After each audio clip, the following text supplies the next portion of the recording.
E aí, terceirão, como é que vocês estão, meus consagrados, meus queridos? Vamos lá, vamos seguir estudando juntos.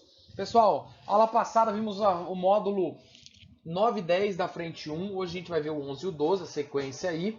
Gostaria que os senhores estudassem, fizessem as atividades, porque vocês têm muito a ganhar esse ano estudando. Então, criem essa autonomia mesmo estando em casa, né? Aproveite essa quarentena, não é férias, é quarentena e vamos estudar, vamos seguir juntos, beleza? Seguinte, terceirão, algumas dúvidas lá no EAD, parece que não tem muitos exercícios de história. Então, sempre que vocês fizerem um módulo, analisa lá se tiver as atividades e o cronograma de seguir lá no EAD. Se tiver, vocês fazem. Se não tiver, sigam fazendo as atividades final da apostila. Senão, vocês podem fazer lá no EAD, beleza? Porque daí isso vai ser computado pra gente também. Seguinte, já falei da hashtag pra vocês, né? Hoje eu tô upando outra hashtag aqui, eu quero que vocês marquem lá, ó. Faz stories, marca o Colégio Gênesis, marca o Profeitor. Siga estudando, faz um story falando siga estudando, posta aí que está estudando essa aula. E no outro story você fala siga estudando e mostra o que mais. Siga estudando e também fazendo o que? Quero ver as atividades que os senhores estão fazendo, beleza? Vamos interagir, porque eu estou com saudades. Ai, que saudades dos senhores, meus queridos. Vamos lá? Bora? Pessoal, muito tranquilo o nosso conteúdo de hoje, tá? São 2 módulos, mas não é nada muito longo. Colonização espanhola. É para entender como foi que a Espanha sistematizou na hora de colonizar, o que ela fez para sistematizar essa colonização da região da América Espanhola. Quando a gente fala América Espanhola, dê uma olhadinha aqui no mapa comigo, é a região aqui, ó, da América Central, né? Um pedaço aqui da América Central que pega um pedacinho lá do norte e essa região da América do Sul, sem contar o Brasil e algumas partes que acabam não entrando na América Espanhola, beleza? Mas nesse período eles exploraram essas regiões, tranquilo? Pessoal, qual que era a característica de exploração? Como que funcionava? Primeiro, o rei mandava em tudo, lembra? A gente está vivendo aqui a política absolutista, então o rei era o brabo, não tinha ninguém para ele não, tá? Então vou botar aqui de outra corzinha, porque senão vai ficar aparecendo aqui vermelhão. O rei mandava em tudo. O rei, ele tinha conselhos que ajudavam ele nessa sistematização. O que o Conselho das Índias fazia? Regulamentava a exploração, era como se fosse um Supremo Tribunal para decidir tudo da exploração da América Espanhola. E tinha uma Câmara das Índias, que era um órgão que votava e debatia para discutir essa exploração. O Conselho seria um Supremo Tribunal. As coisas que a Câmara tinha dúvida para decidir, o Conselho acabava dando a martelada final aí. E tinha o Conselho da Inquisição. O que era esse Conselho da Inquisição? Ele debatia as diretrizes e ações da Igreja. Tribunais da Inquisição, que vão ter aí, a Inquisição Espanhola vai ser muito forte nesse período, vai julgar muita gente, inclusive na América. E também vai ter a estratégia da Igreja, que a gente já estudou na Contra-Reforma, de trazer pessoas para catequizar esses índios, para aumentar a fé cristã. Tanto que se a gente pegar a América Espanhola e a América Portuguesa, no geral, América Latina, podemos chamar assim, né? Tem a Guiana Francesa também, mas a gente pode analisar que são países de grande maioria católica até hoje. Ó, a Casa de Contratação organizava o comércio e cobrança de impostos dentro desse ciclo, e havia as audiências e vice-reinos. O que era isso, professor? Vice-reinos era aqui essas divisões que foram feitas, estão vendo? Observem no mapa aí, ó. Vice-reino da Nova Espanha, de Granada, do Peru, vice-reino do Prata. E as audiências é como se fossem funções para ajudar a administrar esses vice-reinos. Então eles já estão mais próximos. O vice-reino ele já está aqui na América, tá? Ele já está aqui na América. A Casa de Contratação também organizando impostos e cobranças. Isso tudo aqui que está abaixo do rei está na Espanha, só mandando ordem para cá, para essas casas de contratação, para as audiências e vice-reinos governarem. E a instituição municipal, a menorzinha, eram os cabildos, que eram instituições que mandavam nas cidades da América Espanhola. Então havia uma instituição menorzinha ainda, que no esquema de vocês não tem. Eu coloquei aqui, ó, os cabildos, beleza? Seria como se fossem as câmaras municipais. Quando a gente fala de economia, a economia colonial espanhola se baseia em dois conceitos centrais. A mita, que era o trabalho forçado dos indígenas com pagamento mínimo para eles sobreviver. Então era um trabalho compulsório. Muitas vezes a gente ouve essa palavra e não sabe o que significa. É trabalho como se é obrigatório, escravo. E a encomenda. A coroa autorizava que os colonizadores viessem, pegassem nativos para trabalhar nas minas, na agricultura, desde que fossem cristianizados. E aí essas encomendas é como se fossem aldeamentos, como se fossem, digamos assim, feudos. E esse cara que foi autorizado a ter uma encomenda, ele era chamado de encomendeiro, tá? Então era uma forma de controlar aí, esses colonizadores controlarem essas populações em aldeamentos. Vamos dizer que são como feudos, não é bem feudo, mas são encomendas. E no lugar do senhor feudal a gente teria um encomendeiro, beleza? Então eram núcleos de exploração, digamos assim. Quando a gente fala em sociedade colonial, a gente tem que entender quais eram as classes que marcam essa sociedade. Então, ó, eu coloquei aqui, ó, os nomes, porque às vezes tá ruim de ler na pirâmide aí. Ó, chapetones, tá? Nascidos na Espanha, representavam os interesses metropolitanos. São os ricos brancos que estão vindo para cá explorar. Eles estão representando o interesse da Espanha aqui. Só que aí começa a nascer gente aqui, né? Começa a nascer, imagina, você não é espanhol, seu pai ele é rico que veio, ele é chapetone.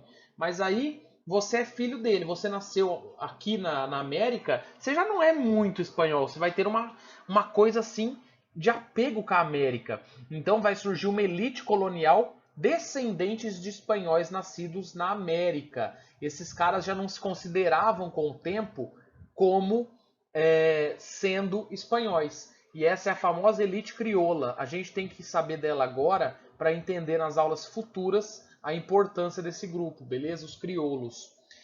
Mestiços, os brancos e índios que acabavam miscigenando, né? Depois também a gente vai ter os brancos e os negros quando eles forem escravizados. Indígenas, a grande maioria da população, foram submetidos ao trabalho forçado, na mita, né? No sistema lá de encomenda. Apesar de a metrópole no início ter proibido, mas depois isso sai do controle e começa a se oficializar. E os escravos, que vão principalmente na região das Antilhas fazer o trabalho na agricultura. Então são essas classes sociais. Eu vou dar um destaque para uma aqui, para os crioulos, beleza? Mais tarde, em aulas futuras, vocês vão ter que lembrar deles, a elite crioula. Bom, acabou. Então a colonização espanhola foi isso, beleza? Qualquer dúvida vocês me perguntem. Vamos falar do módulo 12 agora, colonização inglesa, francesa e holandesa. A inglesa é que mais se cobra, então vocês têm que ter uma atenção especial. Por quê? Porque a gente estuda muita história dos Estados Unidos ainda. Se a gente for fazer uma análise, a gente vê muita coisa da história deles, né?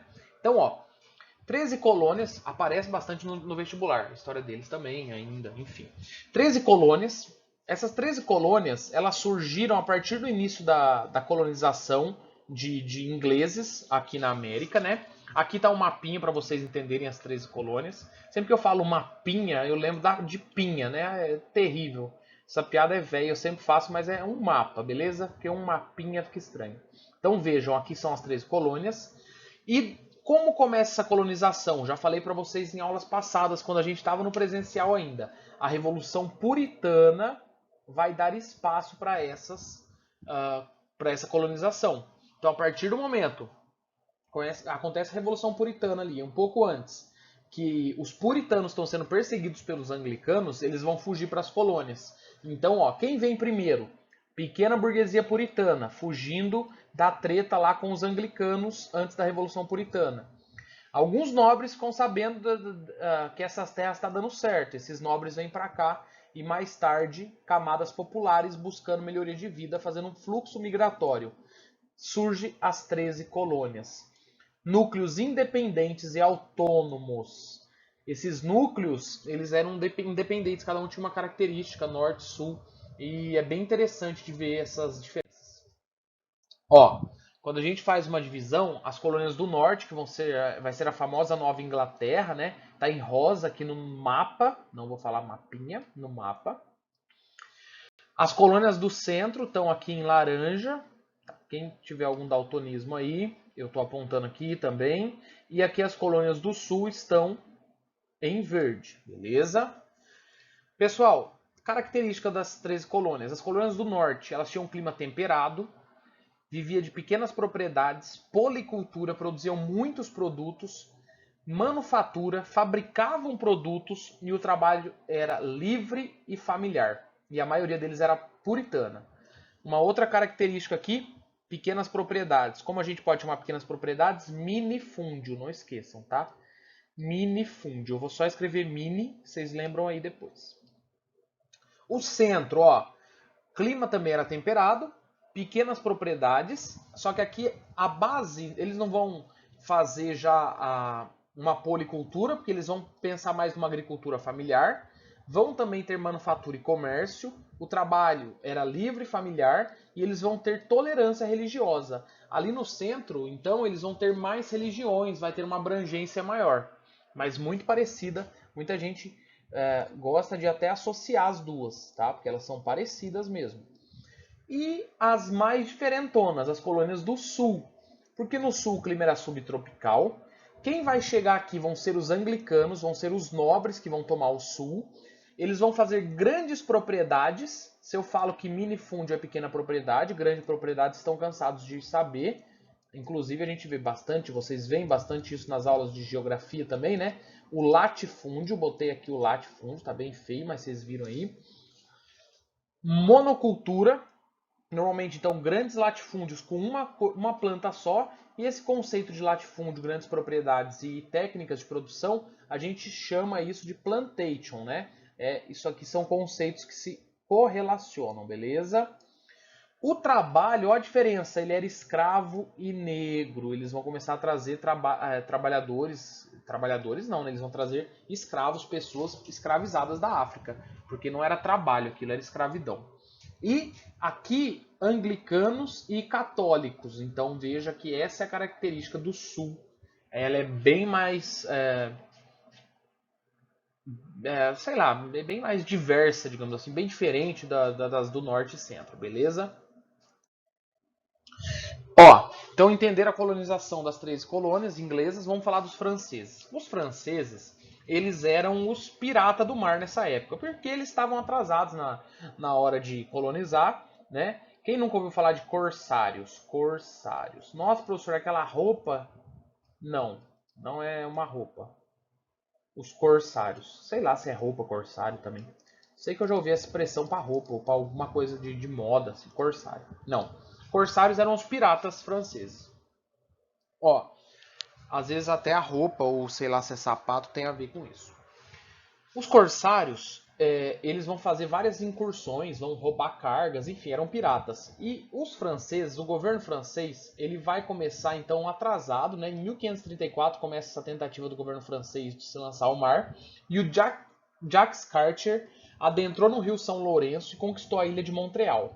Lá eles vão começar uma colonização, a chamada Nova França, onde hoje fica o Canadá, e fundam ali a cidade de Quebec, beleza? Então veja, França, uma parte do Canadá. Lembrando que a outra parte vai ser ingleses, por isso que o Canadá tem duas línguas oficiais, inglês e francês. Na América Portuguesa, os franceses tentaram fazer bases coloniais, tá? As mais famosas, a França Antártica, no Rio de Janeiro, durou de 1555 a 1567, quando eles foram expulsos do Rio, e a França Equinocial, no Maranhão, de 1612 a 1615. Então nós temos influências deles, desse povo, dos franceses, mas eles acabaram sendo expulsos. A colonização francesa na América, então, vem com uma base de ocupação e invasão, né, como aconteceu no Rio de Janeiro e Maranhão, e parte das Antilhas e as Guianas foram ocupadas pelos franceses também. E eles produziram ali o açúcar, tá errado aqui, ó, faltou açúcar, tabaco, usando o sistema de plantation nessas regiões, beleza? Então também tiveram nas Antilhas e as Guianas, né? Tem ali a Guiana francesa, a Guiana até hoje. Colonização holandesa. O projeto colonial dos holandeses. Ah, professor, na prova eu vi lá os Flamengos. Que isso? Flamengo é holandês, beleza? Aí, ó, uma vez Flamengo, sempre Flamengo. Uma vez holandês, sempre holandês. É porque os times do Rio gostam de homenagear coisas históricas. Ó, América do Sul. Brasil holandês, a gente vai estudar bastante isso ainda. Aqui a colonização holandesa foi muito forte, né? De 1630 a 1654. Todo o Nordeste brasileiro ali sob influência holandesa, principalmente Pernambuco. Guiana holandesa, onde hoje a gente tem o Suriname, né? E eles também se lançaram ao mar na África do Sul. Lá as colônias, os colonos holandeses vão ser chamados de boerês. Indonésia, eles vão disputar lá na Ásia com Portugal e na América Central. Quando eles forem expulsos aqui do Brasil holandês, eles vão fugir lá para a América Central, para as Antilhas, e vão produzir cana lá e vão lascar a nossa economia açucareira. Lembram disso do ano passado? Bom, quem estava comigo ano passado, né? Alguns alunos são novos, mas acho que vocês lembram aí no geral do ano passado. Nossa, que seta feia. Então, ó, quando eles são expulsos do Brasil, eles vão para as Antilhas produzir açúcar. Então, esses são os pontos de expansão da colonização holandesa. Beleza, pessoal? Exercícios, vejam como está o EAD lá. Se já tiver exercício, façam lá. E eu aguardo qualquer dúvida dos senhores. Estou morrendo de saudade. Coraçãozinho, hashtag. Em breve voltaremos. Beijos.